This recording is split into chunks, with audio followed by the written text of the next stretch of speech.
Hello, and welcome back to Spotlight Live from Climate Solutions News. And today we're talking about the intersection between food and sustainability.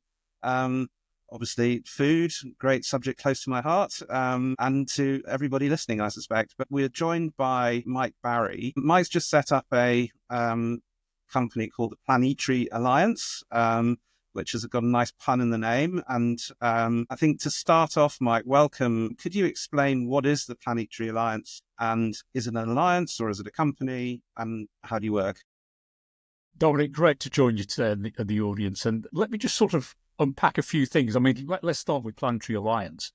It's three of us, myself, co-founder Ali Morpeth, colleague Veronica. We've set this up very quickly, very agile, to respond to a clear trend in the marketplace, which I'll touch on ever so briefly in a moment.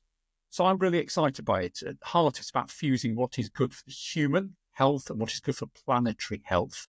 And typically, a diet that's good for the one is good for the other. We fundamentally believe that 80% of people are going to step into the concept of a sustainable diet in the widest sense of the word through the lens of human health. You know, it's near to us, it's near to our families, it's near to our communities, our cultures. And probably 20% of people will be initially switched on and driven by the sustainability side of it, a diet that's good for dealing with climate change, nature loss, all the other things that we're dealing with in the food system. And you talk about the planetary health diet, don't you? That's what you call it. Again, two sides of the same coin. If you can build that basket that people would buy on a regular basis, you're going to tick both boxes. Good for me, good for the planet. That's what we're about. Very good, very good. So the Alliance, there's three of you, but you're working with lots of businesses and lots of other partners, I presume, to deliver the services. Yeah, and this has been a really interesting, fast-moving hybrid that we tell, because Ali's got a phenomenal background in nutrition and health. You know, you think about fats, salt, sugars, ultra-processed foods, UPFs, that's sort of dominating the airwaves now. So she's done a huge amount with food companies, retailers, manufacturers to help them integrate health into their business proposition. I've come from the other angle. My background is sustainability, climate, nature, circularity. And we're fusing those two capabilities together to help businesses navigate through this, not just strategically, though that's part of the offer, very tactically. How do you integrate this into day-to-day decisions about the products you develop, the products you sell, how you source? So we make it simple for customers. And we'll unpack that in a moment as well. How to bring the consumer on the journey with us. And your primary focus, but not exclusive focus, is retailers and food production companies. Is that right? You're helping them through the... Yeah, initially it's focusing on the retailers because they are the interface between billions of people who are buying trillions of items between them every year across the planet, and millions of producers and millions of locations where we get the raw materials. I mean, the food system is huge, it's complex. So if we can work with the retailers to simplify at the basket level rather than asking you to make thousands of individual different food choices throughout the year, so much the better. And then, of course, we've got to work with the manufacturing base. We'll do a lot of the heavy lifting for the retailers about designing new products, sourcing new products, and putting them together in factories. So again, it's about getting the food value chain aligned and working together on it. And where do you think that food value chain is currently falling down, and what are the biggest priorities for these businesses to change? Oh my goodness, Dominic. I mean, I would be very brief on this, but we could have an hour on this. I'm going to be 2 minutes. So we've got two great industrial sectors on the planet going through a sustainability-induced change. The power system going from fossil to renewables, the car system going from diesel, petrol to electric. You know, we can say that in 2 seconds flat. There's a huge degree of complexity beneath them in terms of technologies, cost, politics, but we can explain in a split second. The food system is much harder to both put a finger on. There's so many different problems, so many different solutions. In essence, the problem is several-fold. We've got 2 billion people on the planet eating too much, 1 billion eating too little.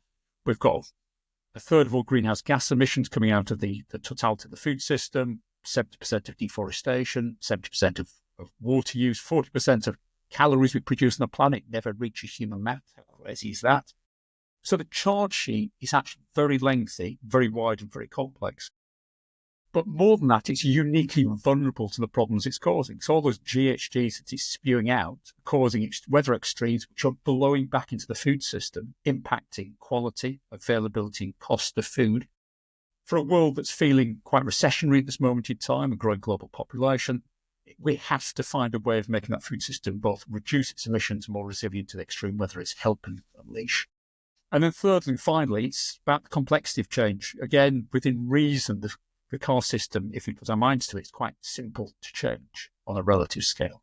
The food system is something that we all depend upon every day. I think there's maybe an apocryphal tale that the UK at any one time has only got the next 4 square meals in the food supply chain in the UK. So, it can come unstuck very, very quickly if we don't get it right. Very, very culturally important, very emotive about what we eat. Very vulnerable in terms of hundreds of millions of smallholders and farmers we've got to support on the transition to where we need to get to, and very political as well. So for all those reasons, we've got a food system that has to change, but it's going to be complicated.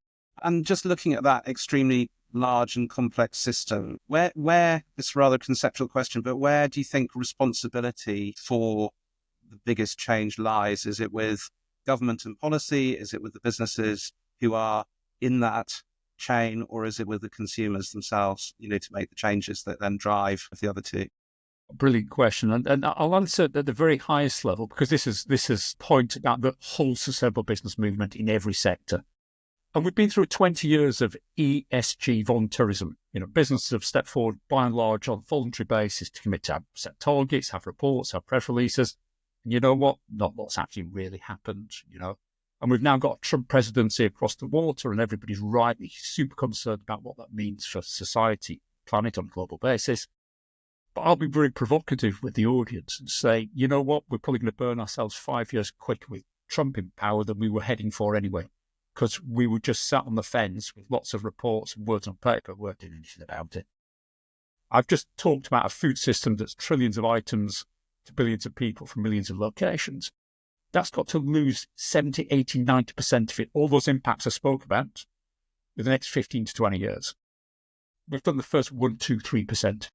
So let's not kid ourselves that we're heading in the right direction. We were less bad than we are now, but we face really big challenges. So there's a point here that I think governments need to step in much more directionally to say, this is where we need to get to. It's a long-term journey. We de-risk it free by setting a policy system that drives change. By policy system change, I don't mean micromanagement of every nook and cranny of the economy. There's madness. I want to innovate as a business leader. I need some guardrails around me. And business has got to welcome good regulation, help co-create it as well to drive that change. Otherwise, the freeloaders, the free riders at the back will do nothing, and voluntary leaders will be left out there in no man's land, carrying the cost and the complexity of change on their own. That's not sustainable. So that's the meta point about every sector. If we then come to the food system and how to delineate responsibility, yes, it's government that's got to set a long-term policy system. I know we've got a global audience, but the UK is wrestling with this moment in time about a long-term food strategy. Yes, it needs it. Lots of other countries do. But ultimately, I think this lies in the responsibility of big food. Big retailers, big manufacturers, working with government to create the enabling policy system and subsidy systems, working with consumers to help the consumers make really simple choices. And then consumers, of course, have a role to play, but only once we as big food and big government have made it as simple as possible. So let me give you some final percentages, just straight Mike's top of his head. This is about 40% about government setting the direction of travel, 50% big food delivering it, and 10% people making different choices themselves, but only when we have made it easy for them to do it. Okay, great. And then coming to the consumer, I mean, there's been a lot of talk about people taking personal responsibility for their nutrition and for their health and the long-term impacts on society of better choices, and reducing amount of salt and sugar and fat and all of those kind of things. Is there an intersection between making those healthy choices and also sustainability? Well, there's lots of scientific evidence that typically a basket or a plate that is good for you in terms of your health is better for the planet. Not always. Again, I've talked about the complexity of the food system, so I'm not going to sort of try and make this super black and white. It's not. There is some complexity in the middle, but by and large, one works for the other, and one works in a bad way with the other as well. So we've got to drive change. Now, I keep myself in reasonable nick. You probably don't look at it. It reminds me of my sort of last medical at M&S, and I had a doctor sort of do the once over on me, and he says, Mike, you're early 50s now. Good news, you've got the inside of a 27-year-old. I thought, brilliant. And he says, son, you've got the outside of a 65-year-old. Well, I'll take that. But anyway, I look after myself reasonably well. So I'm walking down the street and I see some people who don't look as healthy as me at my age. And a little bit of me says, Why don't you do it? There is personal responsibility, but we've failed to recognise that the system of big food, big policies captured people as individuals in busy lives, and people are seduced and drawn into this chase of the bad calorie that's bad for the planet and bad for their health. Yes, they've got to do a little bit about it themselves, but it's the big system that's got them hooked on the bad way as well. So we've all got to be quite humble about this. Big business and big government have got to step in and do the heavy lifting here to make it easier for individuals to join the journey. Let's turn to the role of technology. We're Climate Solutions News. What do you think is the role of innovation in technology in driving progress in this area? Dominic, I mean, it's such an interesting question. So if we talked about two other sectors, power and automotive, which within reason you can shrink down to 2 or 3 big technology shifts: the shift from the internal combustion engine to the electric car battery, and the shift from the power plant, the combustion power plant, to wind turbines, solar and storage. So within reason, there's huge amounts of nuance and subtlety as to which technologies will win from those broad buckets, but there are a small number of broad buckets. What makes a new food system the future is not one silver bullet. It's dozens and dozens of secondary, even tertiary level technical solutions that are bundled together in the optimum way by a big retailer or a big manufacturer. So yes, we'll be having a discussion about cultivated meat in the future. Again, lots of evidence that that's got 99% less impact on the environment. It's better in terms of the safety of the meat, and it's much better clearly for animals. You can feed probably the global population with the stem cells of 80 cattle, not the many billions of animals that die every year in the food system. Which, just to intervene, I mean, that's an interesting point, that the pet food market for cultivated meat is actually probably a lot, I think. Yeah. So cultivated meat will with time be really important, but, and there's always a but with the food system, socioeconomically, what does it mean if we put millions of small-scale farmers and smallholders out of job because big food is producing it all in a sealed black box, giving billions to a very rich billionaire, and these individuals and their communities lose everything? So we've got to be super careful. Again, we had, I'm old enough to remember the worries about genetically modified food in the UK and Europe back in the 90s, Franken foods. We have to be really careful to explain to people about the benefits to them of this, how the technology works, the guardrails around it as well. So I'm using that as one example. There are dozens of others: vertical farms, regenerative agriculture. We haven't got time to run through the whole smorgasbord of technologies that we need. So I'm saying that the businesses that bring together many together win. It's about optimization. But there's 2 or 3 enabling technologies that sit underneath this. I'm just going to quickly introduce them. The first is data. I've already said that the food system is about trillions of items sold to billions of people from millions of locations. If I'm trying to manage that with a spreadsheet, insanity. You can't fundamentally change that system through a spreadsheet. So what we need is data points. And I'm sort of watching with interest a platform in the UK called Mondra. And Mondra's built this sort of digital platform so that all the UK retailers, 10 of them, are asking all their suppliers, many thousands, for the same data set on the embedded environmental impact of the products. You haven't got Tesco's answer or Sainsbury's answer. It's one consistent approach. Really clever work then with emission factors to suck up the information from these billions of items sold in the UK to rapidly tell product developers and ultimately consumer about the embedded impact of that product. So Mondra to me is a really important enabling technology that sits across the transformation of the system. And the other enabling technology that I'm really interested in is a digital twin.